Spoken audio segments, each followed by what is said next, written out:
नमस्कार, मैं हूं गौरव राय, जिला परिषद खरीक, भागलपुर।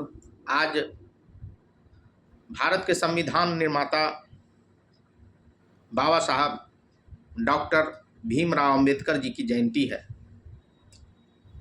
उनके जयंती के अवसर पर हम उनको याद करते हैं, सादर नमन करते हैं और उनके विचारों को आत्मसात करने का प्रण लेते हैं।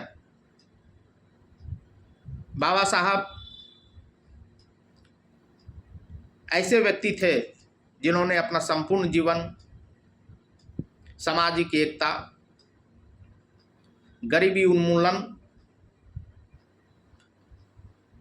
भेदभाव को खत्म करने और न्याय के लिए समर्पित किया था। आज की जो स्थिति है, आज की स्थिति में बाबा साहब के कुछ विचारों को याद करने की आवश्यकता है। उनके विचारों से प्रेरणा लेकर के उनके विचारों, उनके संकल्प को पूरा करने का आवश्यकता है। बाबा साहब का जो सपना था वह आज भी अधूरा है। आज पूरे देश में आरक्षण के नाम पर अपनी रोटी सेकने वाले कुछ राजनेताओं को बाबा साहब के विचार को आत्मसात करने की आवश्यकता है। बाबा साहब ने आरक्षण की जो परिकल्पना की थी संविधान में, उसमें स्पष्ट रूप से यह कहा था कि आरक्षण का लाभ किसी व्यक्ति को सिर्फ 10 वर्षों के लिए मिलना चाहिए और 10 वर्ष बाद उस व्यक्ति का सामाजिक और आर्थिक राजनीतिक जीवन को देखते हुए, अगर वह व्यक्ति सामाजिक, आर्थिक और राजनीतिक जीवन स्तर पर ऊंचा उठ चुका है, तो स्वतः उनका आरक्षण समाप्त करके उनके बदले जो नीचे के लोग हैं, जिन्हें आरक्षण की आवश्यकता है, उनको देना चाहिए। लेकिन आज हो क्या रहा है? बड़ी बड़ी बातें तो बाबा साहब के नाम पे कही जा रही है, लेकिन बाबा साहब के विचार को आत्मसात करने के बदले उनके नाम पर राजनीतिक रोटी सेकी जा रही है। आज आरक्षण का लाभ लेकर के जो लोग, जो व्यक्ति सामाजिक आर्थिक रूप से सबल हो चुके हैं, उनको बाबा साहब से जरूर प्रेरणा लेना चाहिए। उनके विचारों से प्रेरणा लेकर के आरक्षण का लाभ छोड़ देना चाहिए उनके लिए, जो उनके ही जाति वर्ग के नीचे तबके लोग हैं, जिन्हें आरक्षण की आवश्यकता आज भी है। लेकिन जाति धर्म के नाम पर आरक्षण की मलाई खाने वाले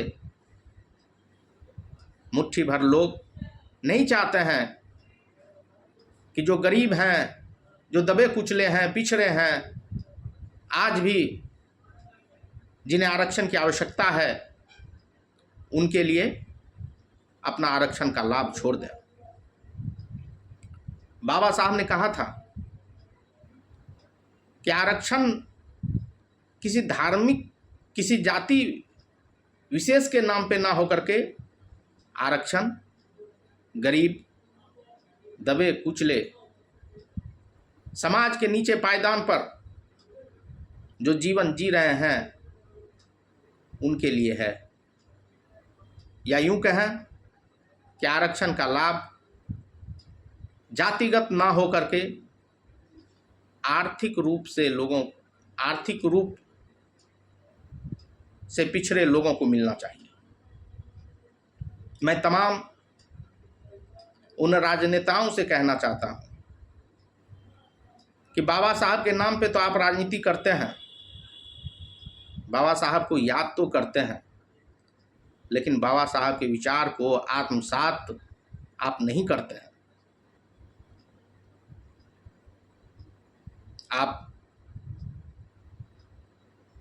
जो आज आरक्षण के नाम पर आरक्षण का लाभ लेकर के देश विदेश में नौकरी कर रहे हैं, देश विदेश में बिजनेस कर रहे हैं, जो राजनीति के शीर्ष स्तर पे बैठे हुए हैं, जिनके पास पैसे की कोई कमी नहीं है, अरबपति खरबपति हो चुके हैं, ऐसे लोग आरक्षण का लाभ छोड़ करके बाबा साहब के विचारों का समर्थन करते हुए अपने नीचे के जो गरीब हैं, वंचित हैं, दबे कुचले लोग हैं,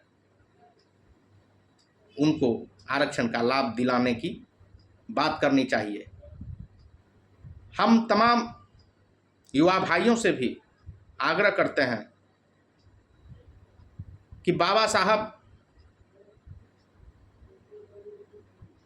से प्रेरणा लेकर के बाबा साहब के विचारों को आज जन जन तक पहुंचाने की आवश्यकता है, और बाबा साहब ने जो कहा था उस बातों को आत्मसात करने की आवश्यकता है। एक लंबी लड़ाई लड़ने की आवश्यकता है, और यह लड़ाई आरक्षण के नाम पर मलाई खाने वाले लोगों के खिलाफ होनी चाहिए। और जिस दिन इस देश में आरक्षण का आधार आर्थिक हो जाएगा, जिस दिन आरक्षण सही रूप से गरीबों और वंचितों को मिलने लगेगा, उस दिन बाबा साहब को सच्ची श्रद्धांजलि होगी। बाबा साहब का जो विचार था, जो उनका सपना था, वह सपना पूरा होगा। इसी के साथ बहुत बहुत धन्यवाद।